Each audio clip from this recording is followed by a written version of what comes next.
In Lukas 4 sien ons dan hoe Jesus self versoekings hanteer op watse stadium in sy lewe. Ons lees, hy is in die woestyn. Ons lees, hy was waarskynlik honger gewees, ons gaan lees, was 40 dae in die woestyn. Hy is waarskynlik alleen. Kom ons sê, hy is op 'n laagtepunt. En so werk die duiwel mos. So het hy nog altyd werk, hy kom val vir ons aan as ons op ons laagste punt is, dan sien hy, dit is amper soos 'n leeu wat 'n ou swak bokkie wil gryp en opvreet. Maar Jesus, omdat hy die seun van God is, omdat hy God self is, weet hy presies hoe om die duiwel, die Satan, te hanteer in hierdie versoekings. Ons lees dan in vers 1. Vol van die Heilige Gees het Jesus van die Jordaan teruggekeer en is deur die Gees in die woestyn gelei. Interessant. Jesus word gedoop in Jordaan deur Johannes, met ander woorde sy amptelike bediening begin, en dan direk daarvandaan gaan hy in die woestyn in. En dis nie die duiwel wat hom in die woestyn inneem nie, nee, dis die Heilige Gees wat hom soontoe lei. Met ander woorde God wat vir Jesus in hierdie woestyn inlei, met 'n baie spesifieke doel. 'n Tyd van toetsing. Uit 40 vers 2 waar hy 40 dae lank deur die duiwel versoek is. Die hele tyd het hy niks geëet nie. En aan die einde van die tyd was hy honger. So interessant, voordat Jesus sy eerste preek kan lewer, voordat hy enige mens kan genees of enige wonderwerk doen, nadat die Here die Gees soos 'n duif uit die hemel uit op hom laat kom, het wat gebeur? Jesus moet getoets word. Hy moet getoets word. Selfs die Here Jesus moet getoets word. Hy word gedoop en hy word getoets. En dis nie vir ons 'n voorbeeld nie. En ek wonder of daar al in die geskiedenis van die wêreld 'n gelowige was wat sy of haar bediening aan die Here begin het. En nie juis aan die begin van hierdie bediening geweldig beproef en getoets word nie. Dink maar aan die eie lewe. As jy jou lewe vir God gee, dan toets die Here ons ook. Adam en Eva, om voorbeelde te gebruik, net vinnig 'n paar voorbeelde. Adam en Eva, die boom van die lewe en die boom van kennis van goed en kwaad. Moenie van daai boom eet nie. Julle sal sekerlik sterwe, sê God vir hulle. Groot versoeking. Noag, voor die sonvloed. 'n eeu lank moet ou Noag wag vir daai vloed om te kom. Ek dink die mense moes baie oud geraak in daai tyd. Ek wonder of ou Noag nie later begin dink het, Here, gaan hierdie goed nog gebeur nie, as ek nie van my trolley dalk af nie. Mense het gedink hy is, maar die Here toets hom. Abraham, die vader van al die gelowiges. Die Here sê vir hom, ek sal vir jou 'n seun gee. Stokou man, sy vrou is al stokoud, Sara. 25 jaar wag hy vir Isak om gebore te word. Josef in Egipte. 13 jaar lank, is 'n lang tyd van 'n mens se lewe, 13 jaar in die tronk, wat hy moet vaskleef daaraan dat die Here ook met sy lewe 'n doel het, en hom vir hom wil gebruik. Ek wonder hoe sou ons gelyk na 13 jaar in 'n sel ergens. Moses, en Aaron natuurlik, saam met hom in die woestyn, 40 jaar daar rondgetrek. En as jy op die kaart gaan kyk, dis nie so ver van Egipte af na Israel toe nie, dis eintlik maar vir 40 jaar dwaal hierdie volk daar in die woestyn rond. Die Here toets ons. Geliefdes, hy toets ons. As baie voorbeelde.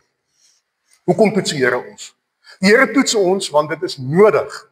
Dit is nodig vir ons geloofsgroei. As ons aan mekaar sê, ons wandel op die weg van die waarheid, dan moet ons ook bereid wees om op hierdie pad wat ons stap, getoets te word. Ons sien dan juist die Heilige Gees lei vir Jesus daar in die woestyn en dis nie die duiwel nie. Dis God. Moenie onmiddellik moeilike tye in u lewe outomaties toeskryf aan daai vent aan wie dit nie toekom nie. Die duiwel se mag is gebreek. God is absoluut in beheer van alles in ons lewens. As ons deur 'n moeilike tyd gaan in 'n woestyn, dan is dit dikwels deur die Gees. Dis die eerste ding wat ons moet weet. Die Heilige Gees dra as sulks vir Jesus in daardie tyd. Ek glo dat die Gees was by Jesus.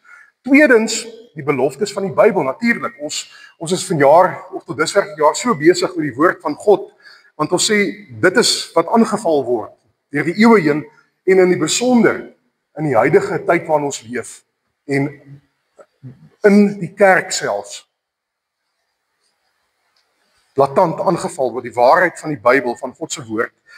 En Jesus ken die woord, want hy's Jesus. Dis sy woord, hy's God self wat mens geword het.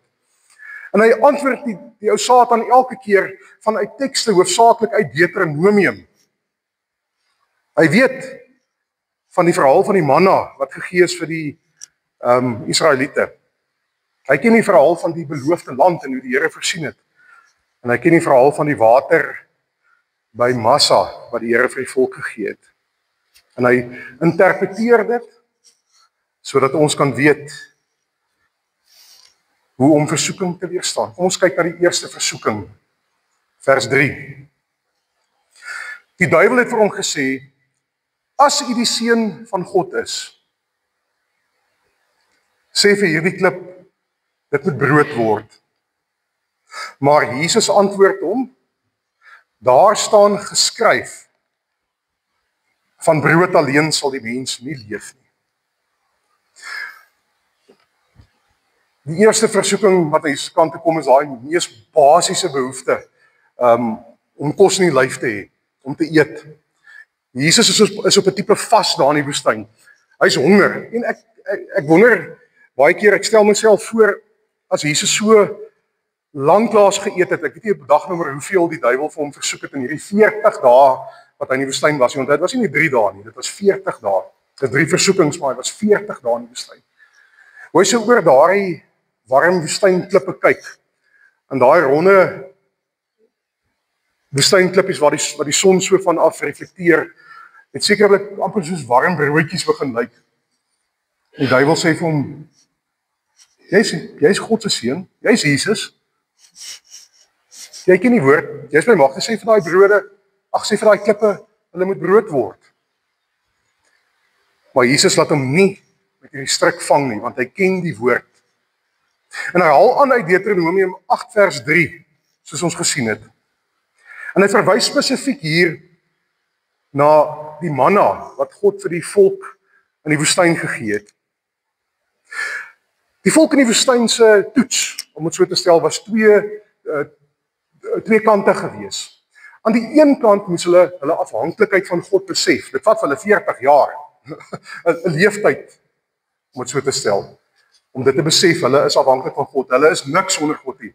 Hulle kan nie 'n volgende tree gee sonder God se genade nie. Hulle sal nie eet as God dit nie toelaat nie. Hulle is afhanklik van hom vir alles. En deur hulle swaar kry en sonder kos moes hulle dit leer. Dit aan die een kant. Die lewenslesse mens leef nie net van brood nie, maar hy leef van elke woord wat uit die mond van God kom. Aan die ander kant moes Israel ook leer dat die Here ryklik en oorvloedig gee.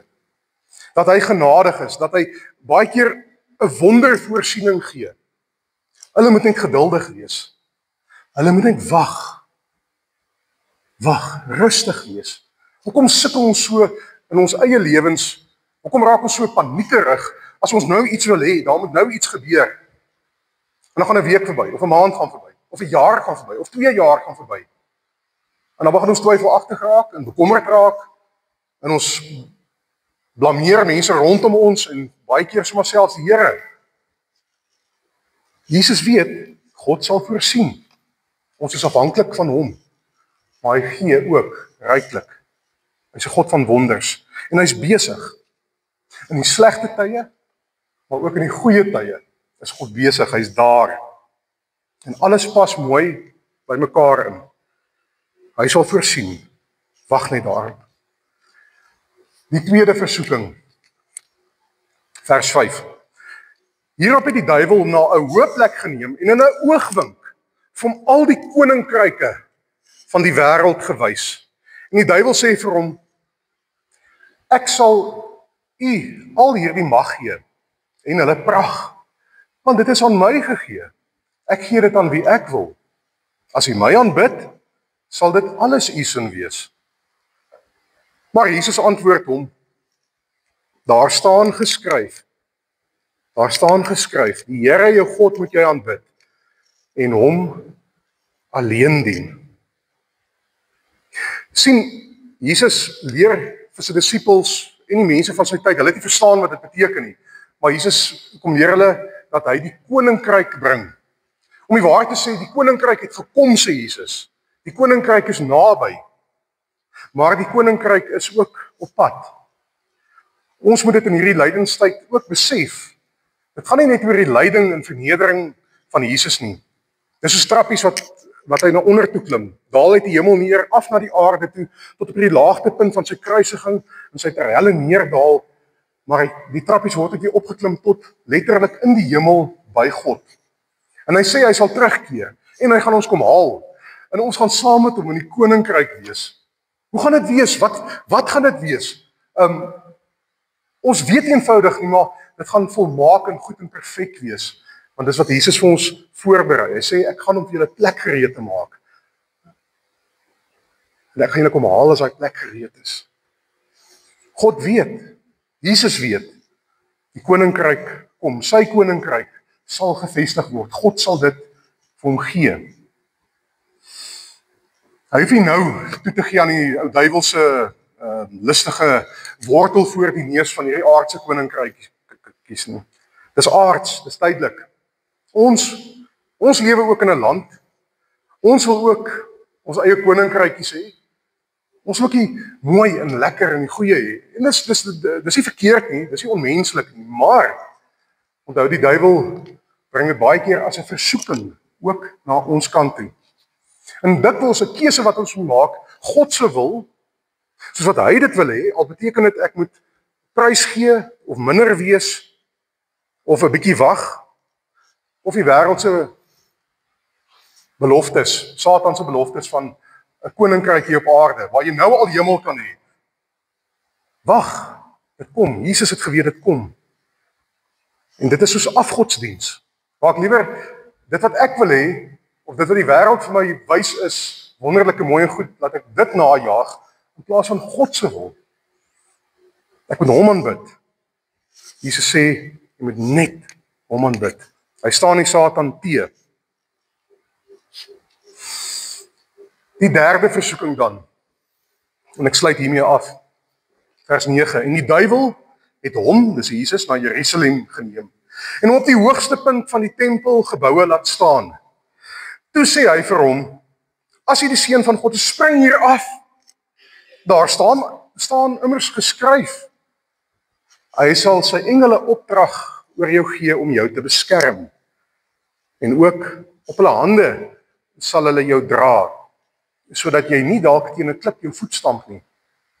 Maar Jesus antwoord hom, die skrif sê ook, jy mag die Here, jou God, nie versoek nie.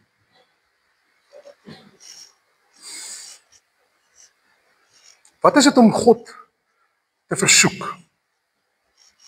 Weereens, ons dink aan die woestyngebeure. Jesus verwys daarna, Deuteronomium. Die volk murmureer en kla. Ons gaan dood van die dors. Moses, doen iets. Nou. En hulle glo nie, die Here sal voorsien op sy tyd nie. Hulle tart as dit ware die Here uit. En die duiwel verwys na hierdie ou teksgedeelte in Psalm 91 wel waar dit staan, dat die belofte is daar, so jy sal ons nie jou voet stamp in 'n klip nie. Hy sê vir hom, spring dan nou af, die engele sal jou ons vang, die Bybel sê dit. Maar die Here weet, hy gebruik dit, die duiwel gebruik dit uit konteks uit. Tot vandag toe nog, die duiwel kan selfs die Bybel gebruik, buite konteks, om vir ons in versoeking te lei. Om vir ons die knie te laat buig voor iemand anders as God self. Nee, God se naam moet hoog gehou word.